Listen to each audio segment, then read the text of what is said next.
नमस्कार। इन दिनों मैं कश्मीर का माहौल क्या है जानने के लिए कश्मीर आया हूं। आज मैं कश्मीर की राजधानी श्रीनगर में हूं, जम्मू कश्मीर की राजधानी, और नालामार रोड पर हूं। ये डाउनटाउन का इलाका है, पुराना श्रीनगर का इलाका है और सबसे ज़्यादा संवेदनशील इलाका यही डाउनटाउन का माना जाता है।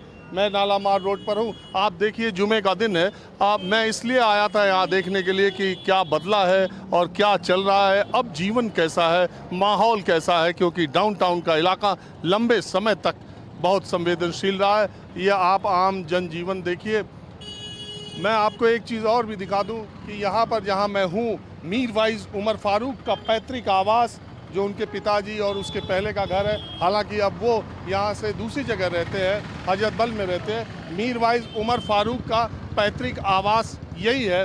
और धारा 370 लगने के बाद अलगाववादी नेताओं, हुर्रियत कॉन्फ्रेंस के नेताओं को या तो जेल में डाल दिया गया है या वो घरों में नज़रबंद है। तो सबसे पहले मैं आपको इस इलाके का माहौल दिखाऊंगा और फिर कुछ लोगों से बातचीत भी करूंगा। ये वो नालामार रोड है, मैं आपको दिखाऊं। मैं अब एक ईदगाह एक जगह है, उस तरफ जा रहा हूँ। और इस इलाके को जाना ये जाता था पिछले कुछ बरस पहले। यहाँ पर जुमे की नमाज के बाद पत्थरबाजी की घटनाएं होती थी और नौजवान जुमे की नमाज अदा करने के बाद, आपने देखा होगा तस्वीरों में, सिक्योरिटी फोर्सेस पर पत्थरबाजी करते थे। बदले में सिक्योरिटी फोर्सेस ने उन पर आंसू गैस के गोले चलाए, पैलेट्स गन से भी उन पर उनके छर्रे लगे। बहुत नौजवानों की आंखों में चोट भी लगी। इस तरह की घटनाएं कुछ बरस पहले इस नालामार रोड पर अक्सर जुमे के दिन सुनी जाती थी, लेकिन अब पिछले कुछ दिनों से अब पत्थरबाजी की घटनाएं कम है। प्रशासन ने बहुत ज़्यादा पत्थरबाजों के खिलाफ सख्त नियम भी बनाए हैं। और आप देखिए, जुमे की नमाज के बाद उसी नालामार रोड, जो डाउनटाउन श्रीनगर का इलाका है, कुछ साल पहले तक और अभी भी बहुत हद तक टूरिस्ट इस इलाके में आने से बचते हैं। लेकिन अब नालामार के रोड पर मैं आपको दिखा रहा हूँ जीवन जिस तरीके का, वो भी दिखा रहा हूँ। और अब मैं आपको आगे ईदगाह इलाके की तरफ ले चलता हूँ। वहाँ कुछ लोगों से, चूँकि जुमे के दिन है, और वहाँ मैं बात भी करूँगा। आज मैं पुराने श्रीनगर, जिसको डाउनटाउन कहते हैं, वहाँ के गुजरबल ईदगाह नूरबाग की एक मस्जिद में आया हूँ, क्योंकि जुमे की नमाज आज अदा होती है। और आपने देखा होगा कि माहौल क्या है। मैं अक्सर जुमे के दिन माइनॉरिटी के लोगों के साथ, मुसलमानों के साथ गुफ्तगू करता हूँ। माहौल क्या है जानने के लिए इन दिनों मैं कश्मीर आया हूँ। और जिस इलाके में मैं हूँ, ये डाउनटाउन का इलाका है। आज के कुछ सालों पहले तक इस इलाके में जुमे के नमाज के दिन पत्थरबाजी होती रहती थी। आपको तस्वीरें आपने देखी थी। ये वही इलाका है जो श्रीनगर का सबसे सेंसिटिव इलाका माना जाता है, डाउनटाउन का इलाका माना जाता है। और इस इलाके में कुछ साल पहले तक और अभी तक भी बहुत ही कम रिपोर्टर या कम पत्रकार भी आए हैं। क्यों? पहले मैं आपको यहाँ जम्मू कश्मीर में आने के लिए, खासकर ईदगाह कॉन्स्टिट्यूंसी में डाउनटाउन पर, आपको खुशामदीद कहते हैं।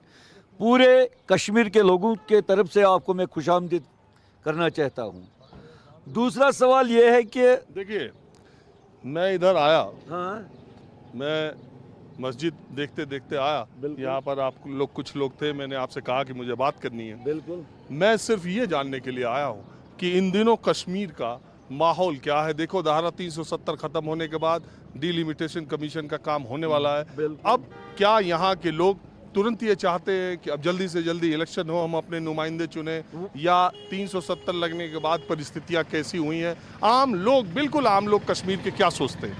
आपको क्या लगता है सर? आप हिंदुस्तान से आए, चाहे आप दिल्ली से आए हैं, आपको लगता है कि यहाँ की हालत ख़राब है? आपको किसी भी कश्मीरी ने, जब आप दिल्ली से यहाँ तक पहुँचे, क्या आपको किसी खातिरदारी में कोई कमी रह गई है? क्या आपको लगता है कि यहाँ का यूथ पत्थर हाथ में लेकर घूम रहा है, सिक्योरिटी फोर्स पर पत्थर लगा रहे हैं? नहीं, ऐसा नहीं है। ये तो पहले से ही जम्मू कश्मीर के लिए एक साजिश की गई थी कि जो मरकजी सरकार तक एक ऐसी बात नहीं पहुंच रही है जिससे कश्मीर के यूथ, कश्मीर के लोगों को, कश्मीर के मुसलमान को हर लम्हे पर हर ऐवान में ये बदनाम किया जा रहा है। क्या आपको ऐसा लग रहा है?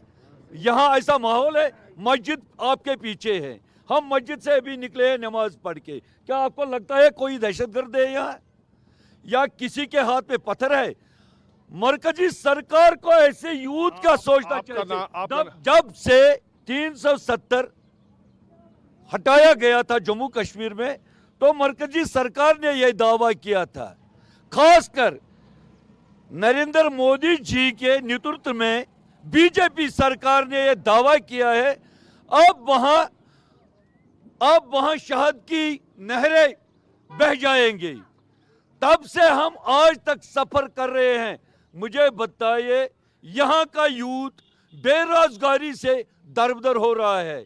मैं आपको एक मिसाल देना चाहता हूं, ये बात बड़ी मेहरबानी करके ऐवानों तक पहुंचाइए। ये बात, ये अहम बात है। नंबर एक, आप ही की बात करने के लिए, हाँ, आप ही की बात सुनने के लिए नहीं, मैं यहाँ, आप बोलिए। देखिए, इसमें बाद में कट हो जाता है। नंबर एक, कुछ कट नहीं यहाँ होता का youth what the Jammu and Kashmir youth.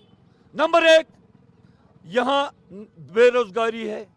बेरोजगारी के लिए यहाँ मरकजी सरकार ने यहाँ यूथ के लिए क्या कुछ किया है? मुझे बताइए। जब से 370 खत्म हो गया है, एक बात आप मुझे बताइए, किया कुछ? एक दूसरी बात, मेरी भी सुनोगे, हाँ, अपनी भी बोलो। हाँ, आप तो ऐसी रेल चला रहे हो जिसमें तो हाँ सर, मैं ये कह रहा हूँ 370 के पहले कश्मीर के हालात और 370, आपने ये बात कही कि 370 के बाद बेरोजगारी बढ़ी। हाँ, मैं अगर आपसे ये कहूँ कि क्या 370 जब तक यहाँ था कश्मीर के सारे युवाओं को नौकरी मिल रही थी? नहीं, मगर एक बात है ना, जब यहाँ बेरोजगारी थी 70 सालों में, पहले 370 से पहले जब यहाँ बेरोजगारी थी, एक बच्चे को दिन में 100 रुपया खर्च है। जब इन्होंने ग्रेजुएशन की है या इनको कोई काम नहीं मिल रहा है, ये बाप को मांगने जा रहा है, मुझे 100 रुपया दे दो, मुझे खर्चा है अपना। जब उसका खर्चा नहीं, कोई बाहर से आया, उसके हाथ पे 100 रुपया थमाया तो उसने पत्थर उठाया, वो क्या करेंगे? यहाँ का यूथ जिम्मेदार नहीं है मिलिटेंट बनने के लिए। ये गवर्नमेंट की पॉलिसी, न उन्होंने ऐसी पॉलिसी बनाई जिससे यहाँ का यूथ खराब हो जाए, यहाँ का यूथ मिलिटेंट बन जाए। आपको मालूम है आपका नाम क्या मिलिटेंट है? मेरा नाम है गुलाम मोहम्मद वानी। गुलाम मोहम्मद वानी साहब, मैं आपको कह रहा हूँ, सारे हिंदुस्तान के लोगों में जो दूसरी जगह पर हिंदुस्तान में लोग रहते हैं, हाँ, उनको ये एक तरफ ये भी लगता है कि जम्मू कश्मीर पर अब तक की सरकारों ने और इस सरकार ने भी जितना पैसा खर्चा किया वो आम लोगों तक पहुंचा नहीं पहुंचा।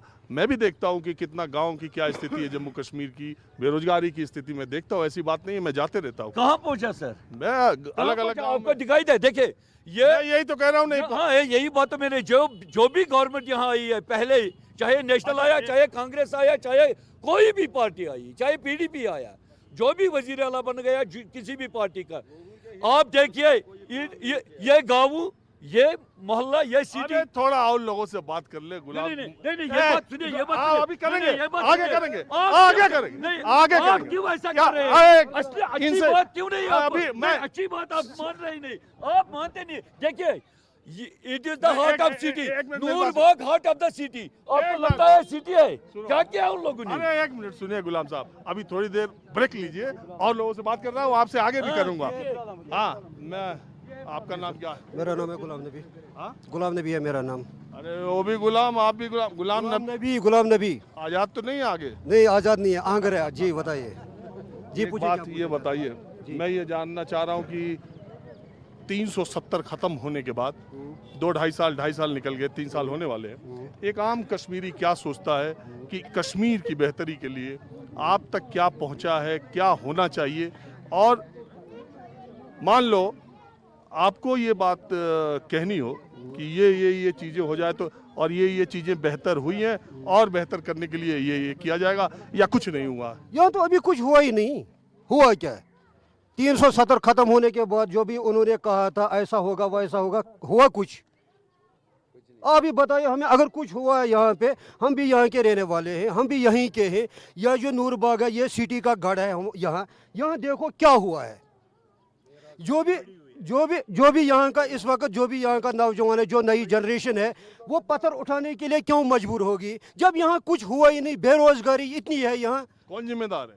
गवर्नमेंट है इसकी जिम्मेदार। कौन सी गवर्नमेंट? हिंदुस्तान गवर्नमेंट है इसकी जिम्मेदार। फिर कौन सी है? और ये महबूबा, ये अब्दुल्ला, ये तो ऑलरेडी है, ये ऑलरेडी है, ये ऑलरेडी है। और जो आज इन्हीं को आपने नुमाइंदा चुना ना इतने सालों। चुना तो है, किस लिए चुना है? हमारे काम करने के लिए, हमारी मुश्किलात को आसान करने के लिए। जब उन्होंने कुछ किया ही नहीं, फिर आ गई थी हिंदुस्तान गवर्नमेंट, उन्होंने हमको ऐसा बोला, ऐसा बोला, ऐसा बोला। किया क्या? किया कुछ? आप दिखाइए हमें क्या हुआ है? कुछ भी नहीं हुआ। यहाँ पे लोग दिन ब दिन परेशानी हो रही है। महंगाई देखो कितनी हो गई है। क्या करेंगे? एक आवाम बेचारा जो सवेरे निकलता अपने बच्चों की पेट भरने के लिए। अच्छा, दिन भर। एक बात बताओ गुलाम नबी साहब, 370 के पहले और बाद कोई फर्क देखते हो आप? कोई फर्क नहीं है, कोई फर्क नहीं है, बिल्कुल कोई फर्क नहीं है, बिल्कुल कोई फर्क नहीं है। बेरोजगारी ज्यादा ही हो गई है, महंगाई ज्यादा हो गई है। खुद ही देखो कितनी महंगाई हो गई है। आज पेट्रोल देखो कहाँ पे पहुंचा है। आप क्या मानते हो? न इससे पहले न आज हमारे लिए कोई काम नहीं हुआ है।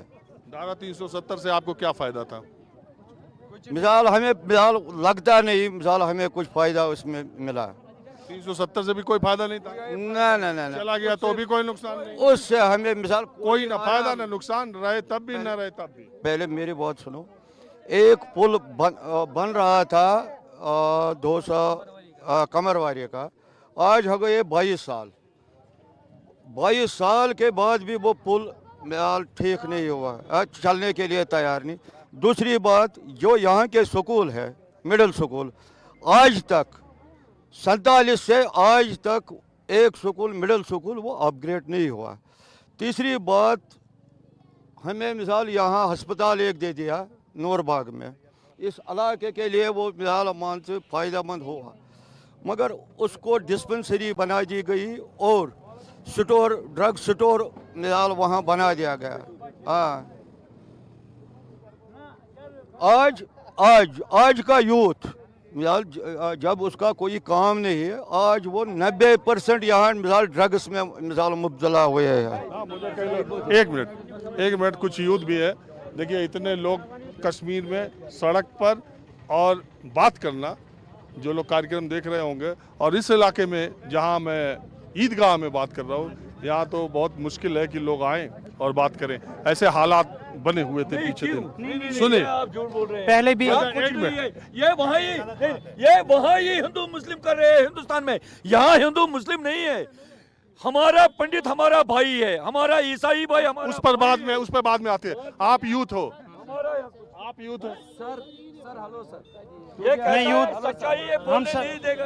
अभी आपने पहले एक क्वेश्चन पूछा 370 से पहले क्या। मैं आप एज ए यूथ, आप यूथ मैं ही बोल रहा हूँ ना, 370 से पहले हालात क्या थे यहाँ, 370 के बाद हालात क्या है? क्या फर्क पाते हैं? फर्क है, पहले हम कम पीस रहे, अब ज्यादा। पेट्रोल के दाम, गैस के दाम, सब साइड से हम। और दूसरी बात, यूथ, यहाँ की यूथ इतनी ये हो गई है क्योंकि बेरोजगारी ज़्यादा ही बढ़ी, ना कोई सरकार है, किसी के पास कोई जाता है। रोज़ प्रेस कॉलोनी में हम देखते हैं, आप देखते हो, आप न्यूज़ रिपोर्टर है, आप देखते हैं रोज़ प्रेस कॉलोनी में ये लेबर है, बाकी जो कर्मचारी है यहाँ पे, वो धरने पे होते हैं। उनकी मांगे अभी तक 370 के बाद भी, या उससे पहले भी हम कश्मीरी पीसते आ रहे हैं, छोटे भी बड़े भी। हमें हर टाइम जम्मू कश्मीर को नज़रअंदाज किया जाता है। मैं तो आपसे जानना चाहता हूँ, कश्मीर का यूथ अभी आज की स्थिति में क्या चाहता है, और उसे क्या लगता है कि कैसे जब से दफा 370 टूट चुके हैं, तब से बर्बाद हो चुका है कश्मीर। ये पूरे के पूरा लूट। पहले बहुत आबाद था। हाँ, बहुत अच्छा था। तो 370 से कितना ज्यादा बांटता है। 370 से आप क्या आप फर्क पाते हो? 370 से हमें फर्क मिनट, है। गुलाम, मैं बताऊंगा, इनको पता नहीं है, इस बेचारे को क्या पता है। 370 से एक फर्क आ गई हमें। जब से 370 हटाया गया, तब से तमाम नौजवानों को जेलों में बंद किया गया। क्यों? क्या आपको लगता है ये यूथ वो ये गन उठाएंगे? हमारे पास कहाँ गन है? ये कहाँ से आएंगे? देखिए, एक आपकी बात में ये कहते हैं 370 से हमारा यहाँ हो गया सब कुछ, हमने वो लगाया। NIA है, नेशनल 370। एक बात सुनिए, अभी इसी डाउनटाउन में हाँ? जुमे के दिन हाँ? इतना स्टोन पेल्टिंग होती थी, बिल्कुल। नौजवानों की आंखों में बिल्कुल। गोलियां भी लगती थी हाँ? बैलेट गन से। वो सुनिए। गवर्नमेंट की गलती थी। जब हुर्रियत था यहाँ, उनको फंड्स कौन अवेलेबल करते थे, उनको फंड्स कौन देते हैं? ये बात जम्मू में भी बोला है मैंने, बड़े कन्वेंशन में, जहाँ वो क्या राम हाँ?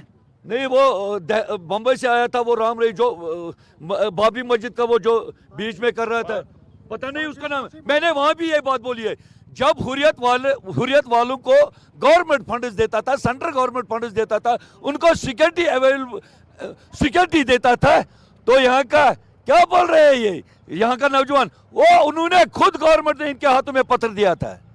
जब गवर्नमेंट फंड्स देते हैं इसके लिए, हालात खराब करने के लिए, उसका जिम्मेदार क्या पब्लिक है? आम पब्लिक है। तो ये हुर्रियत तब से नहीं, ये जब से हुर्रियत इन्होंने बंद किया है तब से कहाँ? अब मुझे बताइए ना, तब से कहाँ? यह गवर्नमेंट को पहले करना तो चाहिए। ये गड़बड़ी के लिए हुर्रियत कॉन्फ्रेंस के लोगों को जिम्मेदार आप मानते हो? नहीं, मैं सरकार का मानता हूं जिसने हुर्रियत बनाया है। हुर्रियत किसने बनाया है? बीजेपी गवर्नमेंट नहीं थी उस वक्त जब हुर्रियत बन गया था।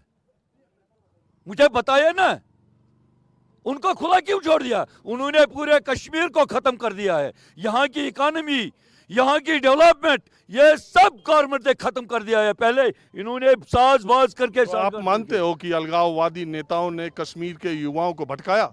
बिल्कुल।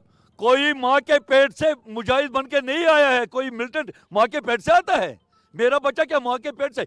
हाँ, हमारी मांग है हिंदुस्तान बैठे, कश्मीर के लोगों के साथ बात करे। ये जब तक हिंदुस्तान यहाँ के कश्मीर के लोगों के साथ पुरअमन बातचीत न करे, तब तक तो ये मामला जारी रहेगा। कितने सालों तक हुर्रियत के लोग अपने आप को ही कश्मीर का, और अलगाववादियों को इतनी सब व्यवस्था मिलती रही, अब जेल में बंद है, तो आप कह रहे हैं कि हाँ, सब जब उन्होंने जेल में बंद किया था तो यहाँ क्या कोई पत्थरबाजी हुई है? एक मिनट, ये तो आप सरकार बताओ। जिम्मेदार है।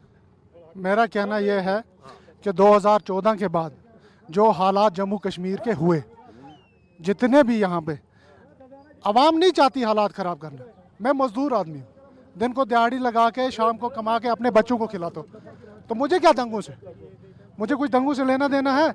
ये जितना भी करता धरता यहाँ जम्मू कश्मीर में हुआ, इसकी जिम्मेदार सेंट्रल गवर्नमेंट, स्टेट गवर्नमेंट, क्योंकि जब सेंटर बोलता है तब स्टेट गवर्नमेंट करती है, सेंटर के कहने पे होता है ना। आज आवाम नहीं चाहती कोई ना पत्थर उठाना, ना कुछ भी नहीं चाहती। क्या बोलो तो क्यों नहीं? मैं बोलता हूँ आवाम नहीं चाहते मिल्टन में पत्थर फेंकना, आर्मी में पत्थर फेंकना। ये सरकार हमारे के लिए इंसाफ कर सके। हाँ आप जरूर। किस क्लास में पढ़ते हैं? मैं 6th में पढ़ता हूँ। तो यहाँ जो नौजवान के आप हैं। 6th में पढ़ते हो, हाँ सर, तो आपको इतनी समझ कैसे आ गई? मुझे जल्दी समझ आ गई, इसीलिए क्या समझ आई आपको? मुझे दीजिए। समझ आए हमारी जुल्म चलता है। पहले पेट्रोल 100 रुपये था, अब 110 रुपये हो गया। पहले पेट्रोल ये डीजल को चढ़ गया बहुत, इसीलिए मैं बोल रहा हूँ। प्लीज़ रिक्वेस्ट है आपसे, हम प्लीज़ जितना बोलोगे सब दिखाएंगे। प्लीज़ रिक्वेस्ट है आपसे, हमारे लिए कुछ इंसाफ करो।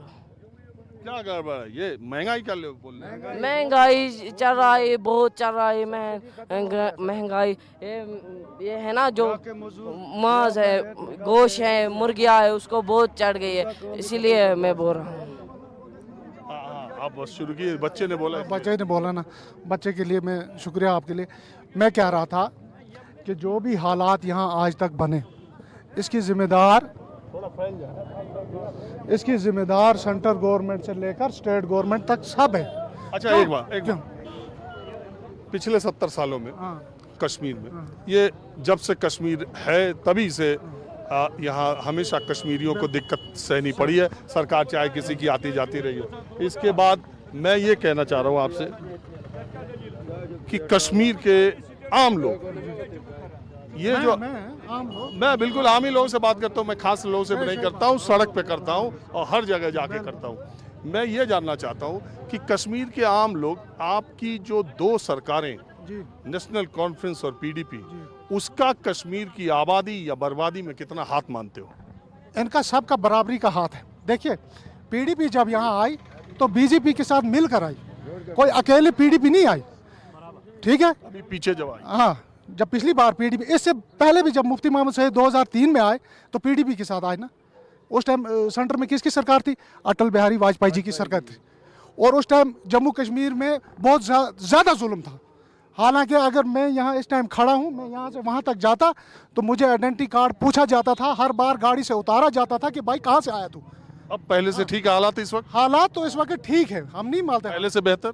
जब सियासत नहीं है तो हालात ठीक है ना, ठीक है। हाँ नहीं सही है, ये हमारी दिल की बात है। तो इलेक्शन होने वाला, सियासत आने इलेक्शन होने वाला है, इलेक्शन होगा, ऐसी बात नहीं है। इलेक्शन के बिना, देखिए बाप के बिना बच्चों का क्या सहारा होता है, ठीक है ना। ऐसे इलेक्शन होगा और हम भी चाहते हैं होगा, मगर इंशाल्लाह ईमानदारी पे होगा। जो ईमानदार लोग होंगे उनको आगे लाएंगे। आप एक बात बताओ, मैं जब घूम रहा हूँ कश्मीर में, मुझे एक बात ये भी लग रही है कि इलेक्शंस को लेकर बहुत सारे नए लोग भी सामने आएंगे इस बार। जो पुरानी पार्टियां हैं वो तो अपनी जगह है, लेकिन कुछ नई पार्टियां, कुछ नए नेता, कुछ नए लोगों की उम्मीदें बढ़ी है कि मैं भी इस बार हो सकता विधानसभा पहुंच जाऊं। ऐसा लग रहा है क्या माहौल? हाँ लग रहा है माहौल लग रहा है। सोशल मीडिया का ज़माना है, पूरा दिन, अब चाहे बच्चा है, बूढ़ा है, जो कोई भी है, सब देख रहे हैं ना। अब सोशल मीडिया का ज़माना है ना, नए नए चेहरे आएंगे। नए नए चेहरे आ सकते तो ये पुराने लोग नहीं रहेंगे। नया मुझे ऐसा लग रहा है कि इस बार नए चेहरे काफी मैदान में उतरेंगे। होगा, ऐसा होगा। लेकिन यहाँ पर बेरोजगारी बहुत है। यहाँ के जवान है ना, वो दरियाओं में रेत निकालते हैं, वो भी बंद कर दिया गवर्नमेंट ने इस वक्त। यहाँ वोट उसी को मिलेगा जो यहाँ के, वो इतना, यहाँ के लोग क्या करेगा वो। हाँ जी, अब आप बताइए आपका नाम क्या है? हाँ सर, मेरा नाम है बिलाल अहमद सर। हाँ? बिलाल अहमद। हाँ बिलाल साहब। हाँ सर। मैं तो सिर्फ यही आम लोगों से माहौल क्या है जानने के लिए आता हूँ। हाँ सर। और ये जानने, सड़क के लोगों से जानने की कोशिश करता हूँ कि जो हालात, मौजूदा हालात हैं वो कैसे है। अब इलेक्शन जम्मू कश्मीर में आगे होने की संभावना दिखाई भी दे रही है। हाँ सर। चाहे 6 महीने बाद हो, 8 महीने बाद हो, होना तो है ही। होना ही चाहिए। तो आपको 370 लगने और पहले और अब में क्या फर्क लगता है? 370 जब से खत्म हो गया यहाँ से, तब से यहाँ पे हालत ज़्यादा ही हो गया खराब क्या हो गया, यहाँ की जो विकास थी वो खत्म हो गई सब। इसके पहले बहुत विकसित राज्यों में था जम्मू कश्मीर। यहाँ पे मुझे आप वो बात बताइए, अगर आप कहोगे कि 370 के बाद बेरोजगारी बढ़ गई तो मेरा सवाल होगा कि उससे पहले सबको नौकरी थी। अगर आप कहते हो कि विकास रुक गया तो मेरा सवाल होगा कि उससे पहले एकदम विकास से आप खुश थे। अब सर देखिए, अभी इन 3 सालों में कितनी महंगाई हो गई, महंगाई कितनी हो गई। और जो ये कोविड था बीच में, 370 का महंगाई से कोई लेना देना नहीं है। वो केवल कश्मीर के लोगों के लिए महंगाई नहीं है, वो यूपी, बिहार, बंगाल सब जगह के लिए। यहाँ पे जम्मू कश्मीर में 370 जब से यहाँ पे था, सब्सिडी मिलती थी हर एक चीज में। चाहे चावल लेता था उसमें भी सब्सिडी मिलती थी, गैस लेता था उसमें भी सब्सिडी। तो फ्री मिल रहा है चावल, वो भी तो इन महीनों जब तक कोविड हो गया। वो तो कोविड की वजह से, वो कश्मीर की वजह से नहीं है। 370 हटाया और हमको फ्री मिला, उसके लिए नहीं, वो सारे हिंदुस्तान में फ्री।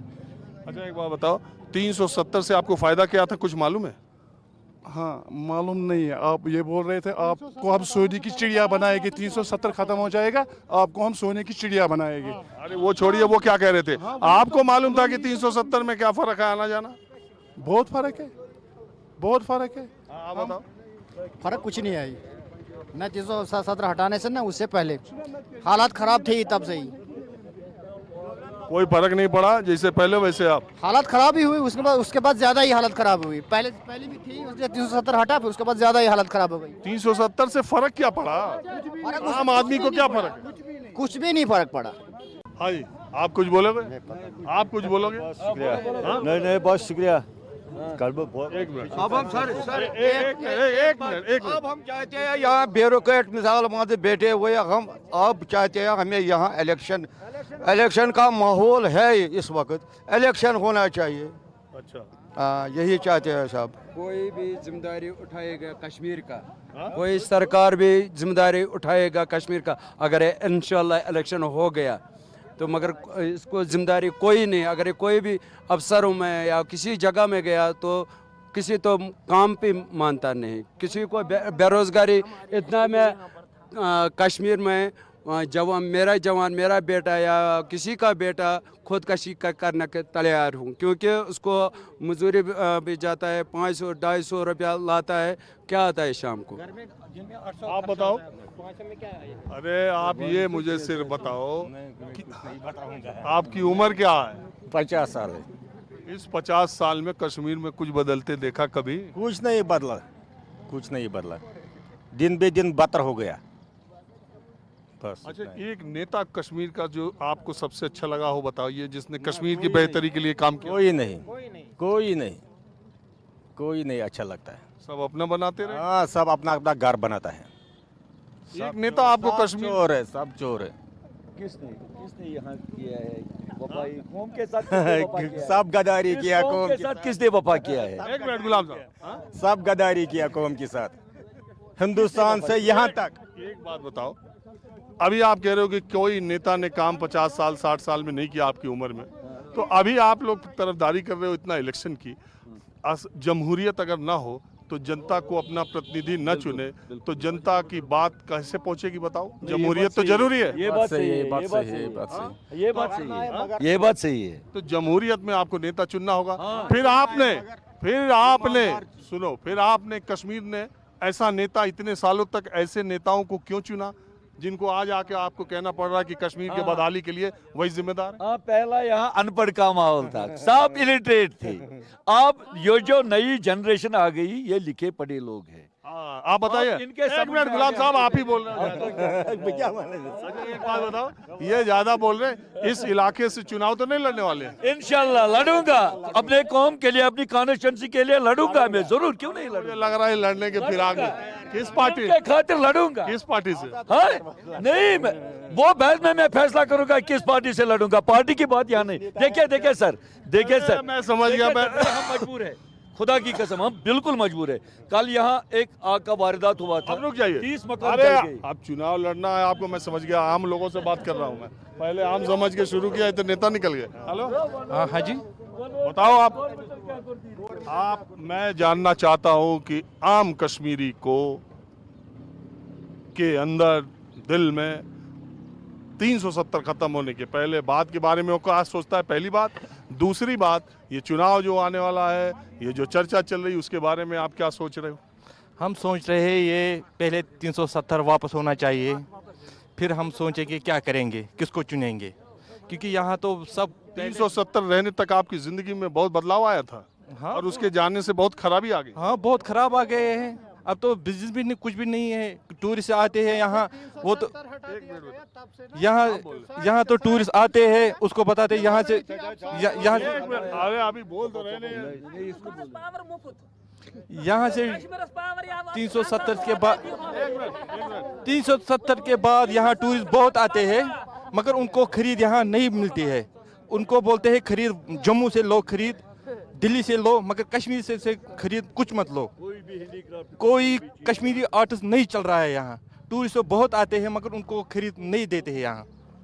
आप देखिए यहाँ से कश्मीरी। आप ऐसी बात कर रहे हो, मैं अलग अलग अभी डल लेक पे मैंने देखा शाम की उस मार्केट में पूरा टूरिस्ट खरीदारी कर रहा था हैंडीक्राफ्ट्स की। नहीं, वो तो कोई लेता है। जो 370 से पहले टूरिस्ट आते थे, वो कश्मीर को मौका नहीं मिलता है कितना माल बेचेंगे यहाँ।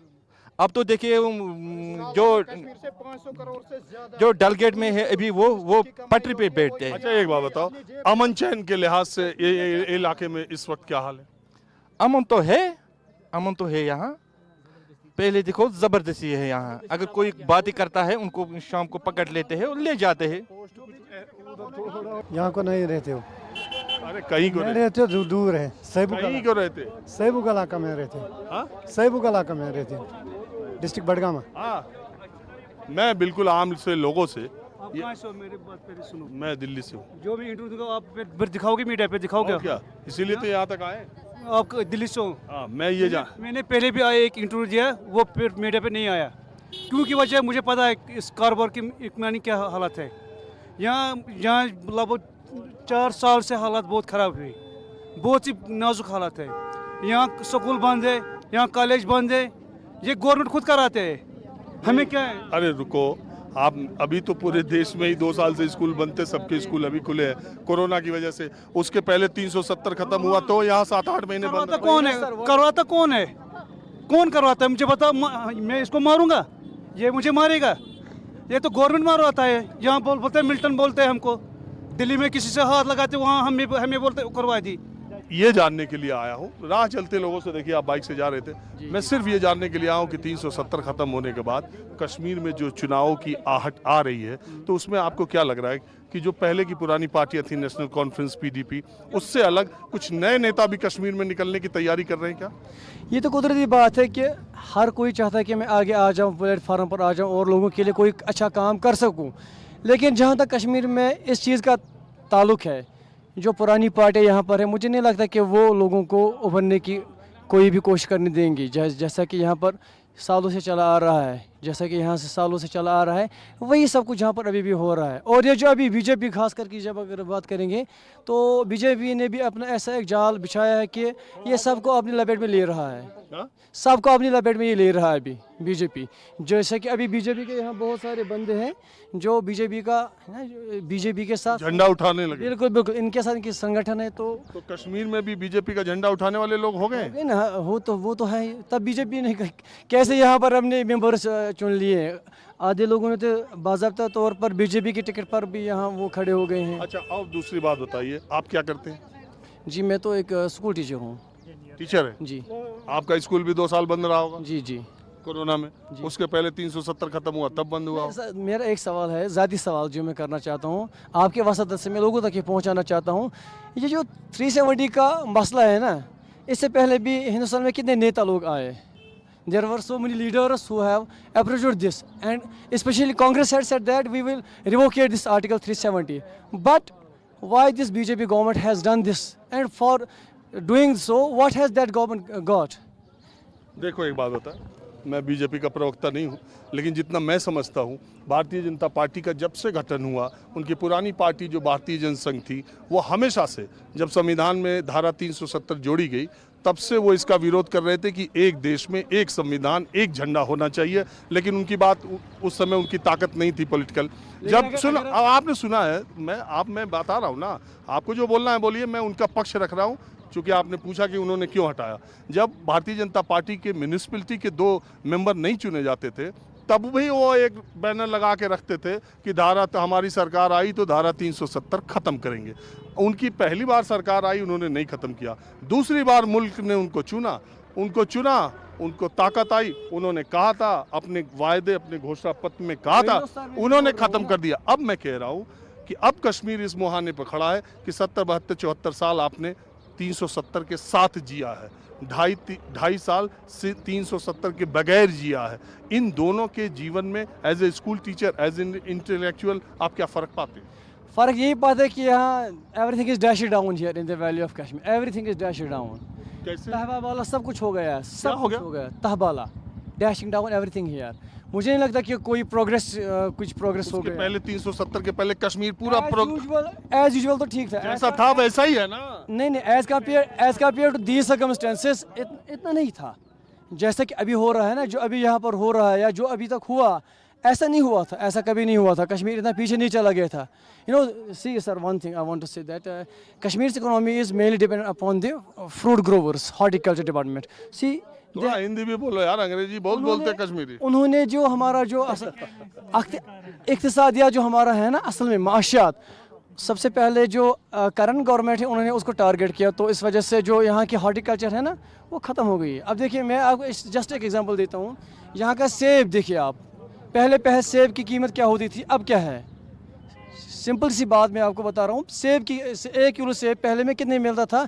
यहाँ से जो इसके ग्रोवर्स है, जो इसको उगाते थे, इसकी जो जिनका ये रोज़ी रोटी का काम था, वो इसको कैसे उगाते थे और वो इससे अपना पेट पालते थे। अब देखिए, अब वो इस हद तक पहुँच चुके हैं कि वो अब कह रहे हैं कि हम अपने बागात वगैरह सब कुछ जला देंगे, क्योंकि there is big scam everywhere.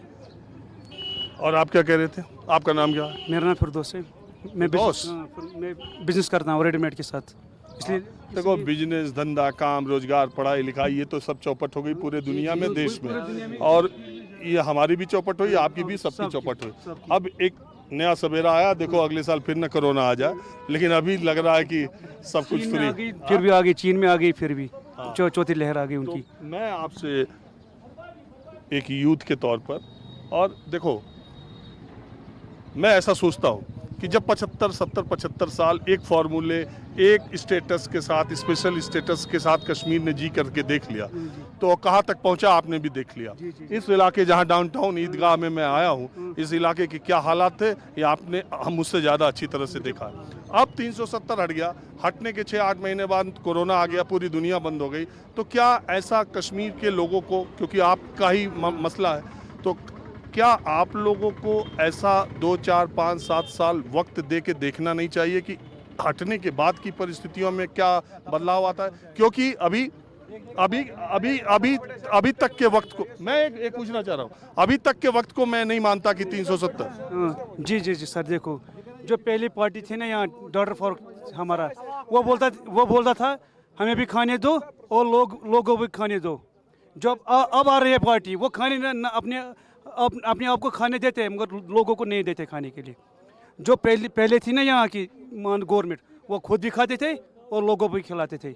इन्होंने क्या किया, ये खुद ही को खाते हैं, हमें नहीं खिलाते हैं, ये शॉर्टकट है बस। चलिए, आप लोगों ने बात की, इसके लिए बहुत शुक्रिया, बहुत खुले दिल से बात की, अपनी बात की। माहौल क्या है, मैं बस आज इतना ही। अगले एपिसोड में जम्मू कश्मीर के किसी दूसरी जगह से हम फिर हाजिर होंगे। कैमरामैन उमेश सिंह के साथ राजीव रंजन, न्यूज़ 24। नमस्कार, मैं हूं मानक गुप्ता। अगर आपको हमारा ये वीडियो पसंद आया हो तो इसे लाइक और शेयर जरूर करें, और हाँ, हमें सब्सक्राइब और फॉलो करना ना भूलें, ताकि आप देश और दुनिया की कोई खबर मिस ना करें। चाहे कोई ब्रेकिंग न्यूज हो या कोरोना वायरस से जुड़ी कोई भी अपडेट, पॉलिटिक्स हो या आपकी जेब से जुड़ी कोई खबर, इलेक्शन की कोई न्यूज हो, कोई कंट्रोवर्सी हो या फिर कोई वायरल वीडियो, सब कुछ मिलेगा न्यूज़ 24 पर। तो जुड़े रहिए हमारे साथ और देखते रहिए न्यूज़ 24।